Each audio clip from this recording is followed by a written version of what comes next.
रोज़ सुबह किचन में जो गैस सिलेंडर हम इस्तेमाल करते हैं वह हमारी ज़िंदगी का एक बहुत ज़रूरी हिस्सा बन चुका है। सुबह से चाय से लेकर रात के खाने तक लगभग यह रसोई में लाल सिलेंडर पर चलता है। क्या आपने कभी सोचा है कि यह गैस सिलेंडर के अंदर गैस कैसे भरी जाती है? यह लंबे समय तक कैसे चलता है? यह हमारे घर तक कैसे पहुंचता है? लोग बस सिलेंडर मांगते हैं और गैस चूल्हे जोड़ते हैं और खाना बनाना शुरू कर देते हैं, लेकिन इसके पीछे एक बहुत लंबी और दिलचस्प प्रक्रिया छिपी हुई होती है। आज हम इसी लाल सिलेंडर के पीछे की पूरी कहानी को समझते हैं। सबसे पहले हम यह जान लेते हैं कि आखिर एलपीजी होता क्या है। एलपीजी का पूरा नाम होता है लिक्विड पेट्रोलियम गैस। नाम थोड़ा बड़ा लेकिन इसके पीछे की बहुत कहानी बहुत मुश्किल होती है।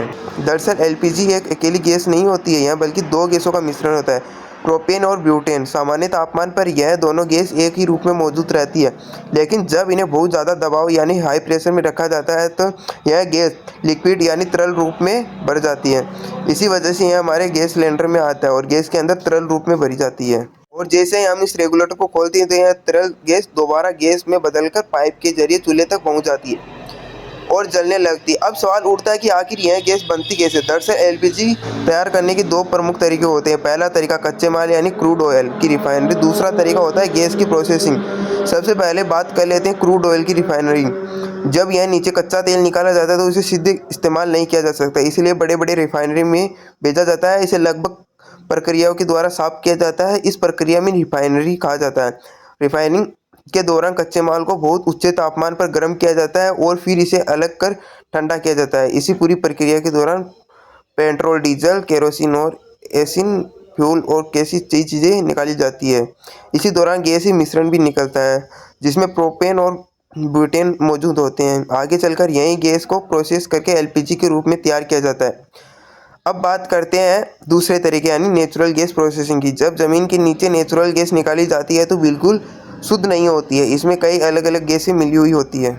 गैस प्रोसेसिंग प्लांट में इस मिश्रण को अलग अलग चरणों में गुजारा जाता है। यहाँ प्रोपेन और ब्यूटेन को बाकी गैसों से अलग कर दिया जाता है। इसके बाद इन गैसों को हाई प्रेशर में बदल दिया जाता है।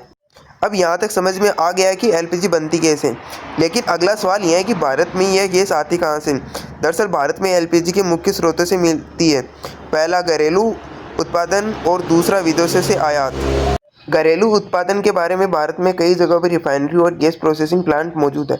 गुजरात का जामापुर, मुंबई, हाइप और असम में जैसे कुछ प्रमुख उदाहरण हैं। इस जगहों पर एलपीजी का उत्पादन होता है जिससे देश की ज़रूरतों का एक बड़ा हिस्सा पूरा किया जाता है। लेकिन भारत में जैसे बड़े देश में एलपीजी की मांग इतनी ज़्यादा है कि केवल घरेलू उत्पादन में काम नहीं चल पाता, इसलिए हमें अपनी ज़रूरतों का बड़ा हिस्सा विदेशों से आयात करना पड़ता है। यह गैस मुख्य रूप से सऊदी अरब और कतर, यूनाइटेड अरब अमीरात जैसे देशों से आती है। वहाँ से बड़े बड़े समुद्री जहाज़ों में भरकर भारत में बंदरगाहों तक लाया जाता है। अब यह गैस बन गई है और जो विदेश से आने वाली है वह भी भारत पहुँच गई है, लेकिन असली सवाल अब शुरू होता है, यह गैस हमारे घर तक कैसे पहुँचती है? दरअसल रिफाइनरी या पोर्ट से हमें किचन तक पहुंचाने का इसका सफ़र व्यवस्थित सप्लाई सिस्टम के जरिए पूरा होता है। इस सफ़र को हम चार प्रमुख चरणों में समझ सकते हैं। पहला चरण होता है रिफाइनरी और इंपोर्ट टर्मिनल।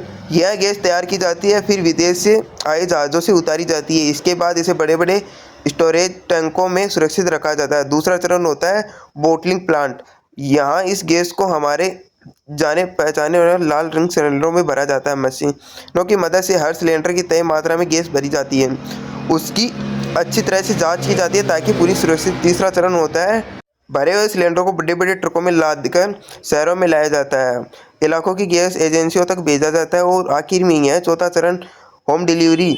जब हमें गैस बुक करते हैं तो यह एजेंसी का डिलीवरी पर्सन पार्सल वही सिलेंडर लेके सीधे हमारे घर तक पहुंचा देता है। इस तरह लंबा सफ़र तय करके एलपीजी आखिरकार हमारी किचन तक पहुंच जाती है। भारत में पूरे सिस्टम मुख्य रूप से तीन बड़ी सरकारी कंपनियां संभालती है। पहली इंडियन गैस ऑयल और दूसरा कॉरपोरेशन जिसका सिलेंडर हम इंडियन गैस के नाम से मिलता है, दूसरी भारत पेट्रोलियम जो हमें गैस के नाम से सिलेंडर देती है और तीसरी हिंदुस्तान पेट्रोलियम जिसका ब्रांड एचपी गैस है। आज के समय में एलपीजी भारत के करोड़ों घरों में साफ और सुरक्षित तरीक़ों से खाना पकाने का महत्वपूर्ण साधन बन चुकी है। सिर्फ घरों की ही नहीं बल्कि उद्योगों में भी इस्तेमाल की जाती है। अगर हम इस पूरे लंबे सफ़र को एक लाइन में समझें तो कुछ ऐसे एलपीजी के कच्चे माल और नेचुरल गैस की प्रोसेसिंग को तैयार किया जाता है।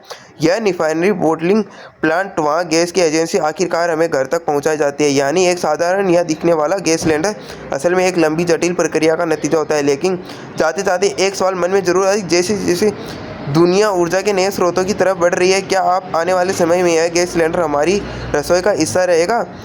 आज के लिए इतना ही, धन्यवाद। वीडियो अच्छा लगे तो लाइक कर दो, सब्सक्राइब कर दो। मिलते हैं अगले नेक्स्ट किसी और टॉपिक के साथ।